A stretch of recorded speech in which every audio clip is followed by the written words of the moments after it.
Let's talk independent bookstores, and let's talk the almighty Glow Cloud. Europe, the Glow Cloud comes for you. We are taking our brand new live show, All Hail, which is currently, right now, touring the US. If you live in the US, check our schedule. We are taking this show to Europe this September. We will be going to Stockholm, Berlin, Cologne, Amsterdam, Glasgow, Dublin, Manchester, Nottingham, London, Cardiff, and Bristol. In London, we're playing the same theater as Wicked, and we're going to see if we can strap Cecil in the flying apparatus. It'll be great. This new show takes a fan-favorite character and turns it into a story that both longtime fans and complete newcomers can enjoy, so take the whole family. If your dad resists, just tell him it's a live show of Serial. Tickets on sale Friday, April 21st, the day before my birthday. Schedule at welcometonightvale.com. Just go to live shows. If you live in the US, hey, we're doing the show in Atlanta tomorrow. Then Louisville, St. Louis, Kansas City, Iowa City, Minneapolis, Madison, Chicago, Detroit, Columbus, Pittsburgh, Buffalo, and Toronto. Then, this July, we are taking it to Miami, Tampa, Birmingham, Germantown, New Orleans, Houston, Austin, Denver, and Salt Lake City. Schedule and tickets for all of those at welcometonightvale.com. Click on live shows. Hey, you know what's good? Independent bookstores. And on April 29th, Night Vale will be celebrating Independent Bookstore Day with a vinyl edition of the Welcome to Night Vale audiobook available exclusively at indie bookstores across the nation. This thing is beautiful, with Night Vale art all over the packaging and a stunning purple record with exclusive audio commentary on it. Anyway, for a complete info and a list of stores that will sell this and other exclusive Independent Bookstore Day items, go to our website. And if you go to my own local independent bookstore, who knows, maybe I'll have signed them. Which one is mine? Guess you're just going to have to go to your local bookstore and find out if that one is the one. Thanks to everyone who listened to the first episode of Part 2 of Alice Isn't Dead. The second episode is coming in just a few days, so catch up now. And hey, you're doing good. Why do birds suddenly appear every time you are near? Tell me more about your special bird powers. Welcome to Night Vale.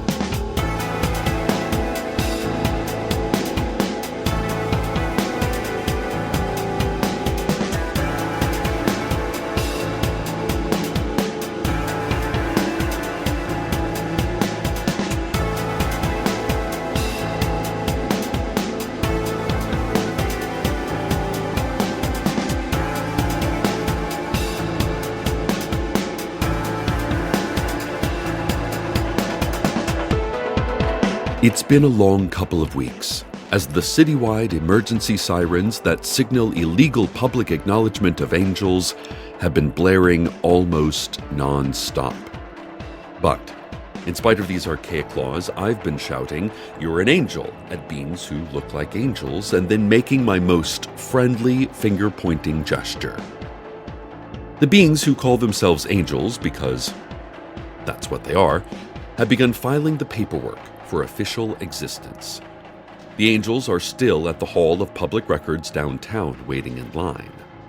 They have made it to the front of the line 3 different times, but each time they were told they were missing a key form of ID or pre-application paperwork, or that the cameras could not record their image. They weren't told this using words. The records hall clerk just stabbed their paperwork repeatedly with scissors and then got a massive nosebleed, which is how they know their application was declined. Other citizens waiting have grown restless. As they do not acknowledge the existence of angels, the next person in line keeps walking up to a seemingly empty window only to be brushed away by a clerk or an angel. These citizens have begun shouting and grumbling and curling into little balls and sobbing as large glowing cracks appear in the ceiling. It's been several days of waiting in line for the angels. We'll check back in on them soon. Oh, I have a new intern, listeners. He's a fine-looking young man with a beautiful voice. I think he'll have a great future in radio. I've been trying to ask him his name or who hired him. I certainly don't remember beginning the search for a new intern. He just appeared this morning and started working without a single word, which is the most professional behavior for anyone beginning a new job. Well, he seems hard at work, even if every time I address him he doesn't notice me. It's great having a competent replacement for Kareem. even if I have no idea how this new intern got here or who he is, as long as the filing is getting done. Alondra Ortiz, daughter of Josefina Ortiz, who passed away last month, has carried on her fight against the Angels. The Angels are claiming ownership of old woman Josie's estate, since they lived with her and helped her build the many artistic monuments and cultural foundations around town. Alondra said she doesn't care if angels are acknowledged or not. If they want to be recognized, fine. But Alondra and her lawyer, Emilio Tavares, have filed motions to maintain ownership of Alondra's mother's home, belongings, money, and memories. Just because a bunch of imaginary tall people with wings helped Josie change the light bulbs from time to time, Tavares said, that's no reason they are considered next of kin. Tavares told Judge Siobhan Azdak, if they don't exist, you must get kissed. Judge Azdak replied, Emilio, it's been 4 years. I'm remarried. We're done, okay? The Angels have hired five-headed dragon Miriam Edelman as their counsel, who issued a literally scathing response. Alondra is now suing Edelman and her team for medical bills resulting from second-degree burns. Alondra has already put Josie's home up for sale. She is willing to offer rebates for pre-existing damage, such as a series of large, glowing slits in the walls that lead to rooms that aren't possible, according to the official floor plan, nor the laws of physics. These rooms range from a 17th century ballroom to a crow's nest on a modern Navy destroyer to the space shuttle. Plus, anachronistic people keep wandering in and out of these portals.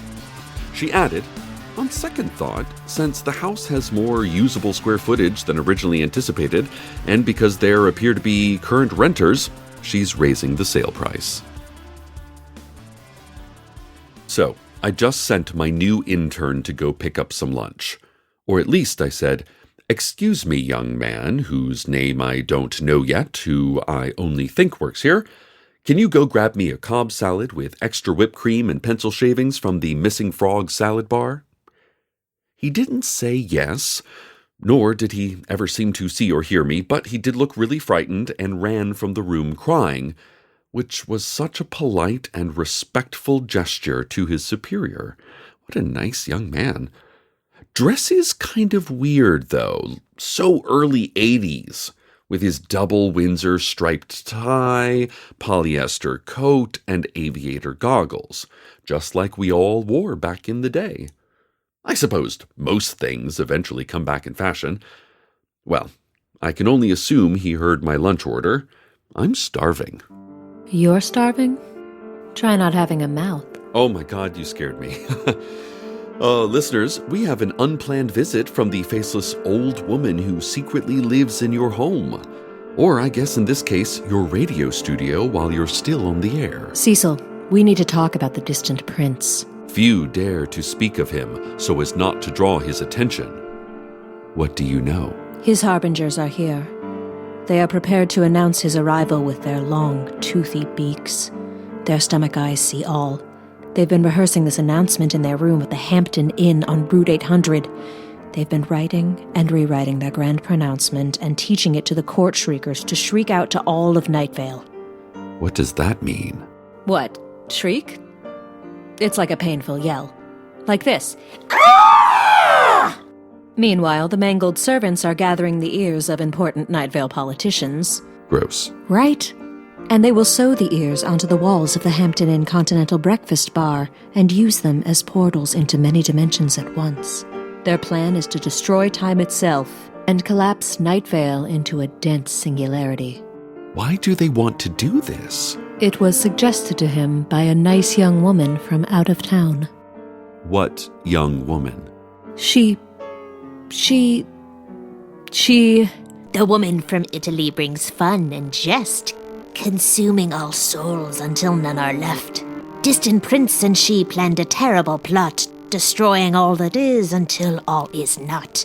I met her in dreams and found a dear friend, a woman a mortal mind can't comprehend. No god controls her, no physics can hold her. She'll set the world afire, but leave you all colder. Yeah, she and I are best friends now. She's a lot of fun, really good poet. I gotta go. Steve Carlsberg is back home, and I want to stand behind him in the mirror when he bends down to wash his face. His shrieks are the funniest. Oh, dumb old Steve. Be nice, okay? We're getting reports that a dense fog is now pouring from a giant glowing slash in the sky above the rec center. Some pteranodons have flown out of it, as well as a commercial airliner, and those who enter the fog reported hearing shouts, blood-curdling screams, and even the echo of drums. But there's also the Battle of the Bands sound check happening right now at the rec center, so it's probably just that. Either way, keep a close eye out for these apparent tears in the fabric of our reality. Also, go check out the Battle of the Bands. I think Diane Creighton's son, Josh, and his boyfriend, Grant, are organizing that event. And now a word from our sponsors. Today's show is brought to you by a gray pigeon, whispering to you from your neighbor's backyard. The pigeon, his name is Alfonso, is telling you that you are the one true God, and that he wants you to bring it a body part, a human body part. Doesn't matter which part, just do it. Soon. Time's almost gone. The Bible was wrong, the pigeon added. Suddenly, from your right shoulder, there never was a beginning. This has been a word from our sponsors. Reports continue from the last few weeks of people all over Night Vale experiencing false realities. The most believable visions are those of tall winged beings roaming the streets and asking to borrow $10. City Council is issuing daily press releases claiming the existence of angels is impossible and illegal. City Council is threatening to no longer speak to anyone who acknowledges the so-called angels. You are uninvited to our birthday party. Today's press release reads, "Too bad, there will be karaoke and mini golf. Your loss, Angel Acknowledger." A series of fissures in reality have begun to open up, revealing truths that should never have existed. Like the 12th century Scottish castle sitting atop the Staples over on Galloway. Frances Donaldson at the Antiques Mall reports suddenly knowing how to play the piano, when before she only knew how to play keyboard. Larry Leroy, out on the edge of town, came home to find his wife, Chrisette, mowing the lawn, but he was never married. He last saw Chrisette in high school, when they were both in the lurching band together. And Fire Chief Ramona Encarnacion said she found a rock in the shape of Harry Styles' liver. "I don't know how Harry is getting by without his liver," Encarnacion said. "Or, given how much mud was on this thing, how he was ever getting by with it." Night Vale. Beware the untruths which attempt to dismantle our town. Stay vigilant. Read your journals. Look at your photographs. Do your best to remember what is real. Oh man, speaking of real, I'm real hungry. I wish my intern would get back soon with my salad. It's been forever since he... Oh, wait. He left his wallet behind. Well, strike one, new intern. How are you supposed to buy lunch if you don't take any money? Hope he has some cash in his pockets. I'm going to be so annoyed if lunch is late. This is a pretty nice wallet.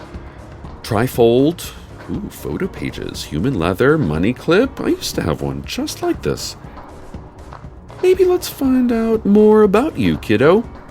Let's see. Bowling league card. Ooh, I love bowling. Young Reporters League membership. Wow. Kid's after my own heart. Photos of him with a young man he could probably be related to. And is that my... Who are you? Wait, where's your driver's license? Oh, God. This can't be. Listeners, here... Just... Okay, here's the weather while I sort this out.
My new intern never made it back. He never left. Or maybe was never here at all. Or maybe still is here after all these years. After finding my ID in his wallet, I ran out after him. But before I even got out of the building, I found him in the restroom. The door was slightly cracked, and the light was on. I heard a voice, a familiar, young voice. Leonard said if I work hard, maybe I'll be a radio presenter myself someday, said the voice. I was so frightened, but still, I looked into the washroom, and he was standing in front of a mirror looking right at himself. I never look into those things, or at least I haven't in a long time. I think the radio station is fun, he said. I think the radio station is hidden. I think the radio station is like a dark planet lit by no sun. I think, therefore I soon won't be, he said. I wanted to cry out to warn him. My mother told me to stay away from mirrors, and I knew he was in danger. I opened my mouth and tried to step into the room, but I could not speak, could not move forward. I'm looking in a mirror, he said. The mirror is not covered, he said. Stop, don't look into the mirror, I tried to say, but nothing came out of my mouth, only spit and inaudible wheeze. Tears stung my eyes. I waved frantically, trying to catch his attention. The flickering movement is just behind me, he said, and then he looked right at me in the mirror. His eyes grew wide and wet. He said, I. He said again, I. And then he choked. Then he screamed. Then I screamed, only again no sound came out. He fell to the floor, and for a moment, I remembered. I remembered blue lights and blood in my throat and a dark planet lit by no sun, and then I forgot it. Or at least what it looked like, or only that it was, or never was, or still is. His wallet was no longer in my studio. My driver's license was no longer in my hand. My familiar teenage intern was no longer lying on the ground. The mirror he was looking into is now shattered into thousands of intersecting cracks like parched desert dirt. I approached the mirror, hoping to see a face I knew, a young man's face I just barely remember. But I only saw a multiplicity of me, a man, divided, unrecognizably, under razor-sharp lines, and behind me a glowing slash in the bathroom wall. When I turned, the hole in reality was gone. Only plain gray subway tiles. I don't know what is real. Myself as a younger intern, the woman from Italy, these holes in reality, Harry Styles' liver, Harry Styles? Are any of these things real? One thing I know is real are the angels. After hours of waiting in line, their paperwork has been officially filed with the Hall of Public Records, and a hearing date scheduled sometime between the last Friday of this month and the last Friday of 2023. Night Vale. Reality is failing us, and strange forces are gathering. The distant prince, the woman from Italy, the dragons, Huntokar. I don't know what we can do to save a failing reality. I only know we can make real that which we acknowledge and accept. Angels are real, Night Vale. The actuality of people we rarely see or interact with may seem unimportant, as fissures in our world threaten to collapse everything we know, but if you see an angel, tell them you see them. Tell them they are real. Point at them and shout, you're an angel.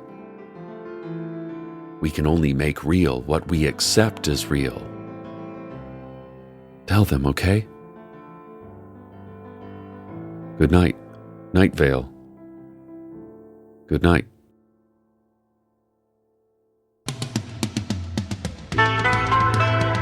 Welcome to Night Vale is a production of Night Vale Presents. It is written by Joseph Fink and Jeffrey Craner and produced by Joseph Fink.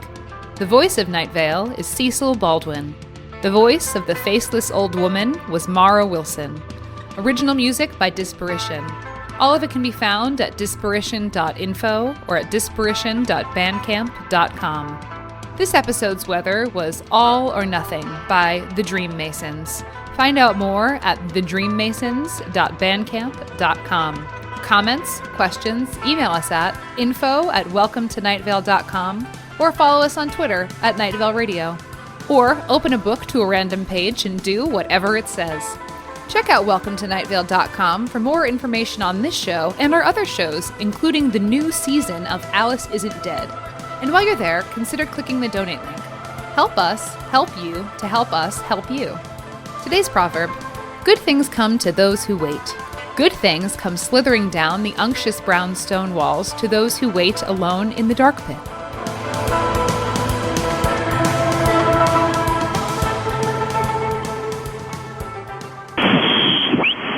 So to recap. Shit. Hey. Hello, officer. How can I help you? Do you have any idea how fast you were going? No. I think I was... Well, how fast was I going? I don't know. That's why I asked.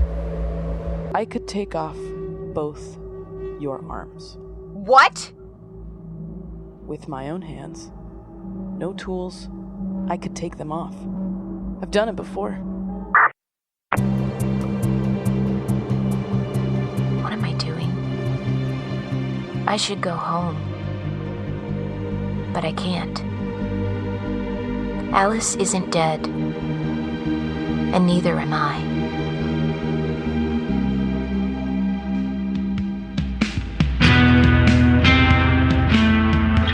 Alice Isn't Dead, from the team that brought you Welcome to Night Vale. Part 1 was picked as a top podcast of 2016 in the New York Times, The Guardian, Telegraph, Vogue, Vulture, Huffington Post, and Time. Part 2 is available now, wherever you listen to podcasts.